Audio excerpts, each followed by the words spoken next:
Higher level paper 2, question 12.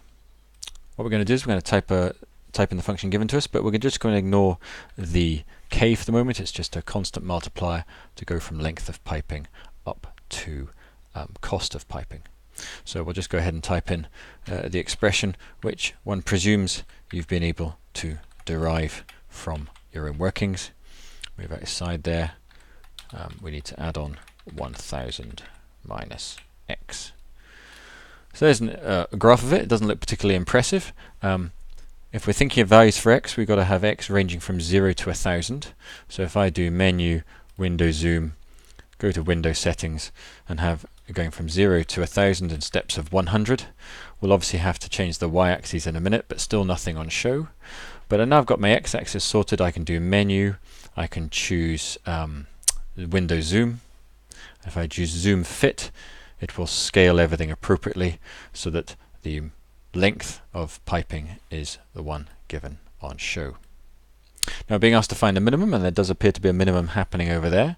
So if I do menu, analyze graph, minimum, move to the left of it, move to the right of it, and it does appear as if 91.9, or if I go over it I can press the addition key, see a few more decimal places. 91.9 seems to be a minimum there. I'm just going to store that in a variable, so I'll go over it, press Control Menu, store it, and I'll call it xm for x minimum. In fact, why don't we just call it x min? So that value is now safe.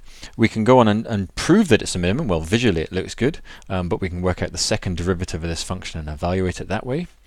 One way of going about doing that is going to a calculator page, so Control Doc, and I'm going to evaluate my function at the second derivative. So I'll do the second derivative template, d by dx. The function is currently stored in f1 of x. Whoops. Let's put the x back in.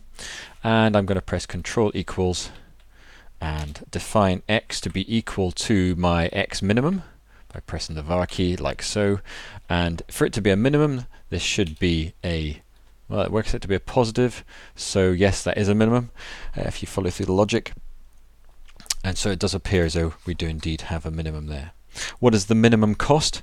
Well, that was the value of the y coordinate at this particular value, so I'd just do f1 of x min, and it's going to be 3204 lots of k, but we've been asked to give that to 3 significant figures, so that would be 3200 lots of k if we followed that through.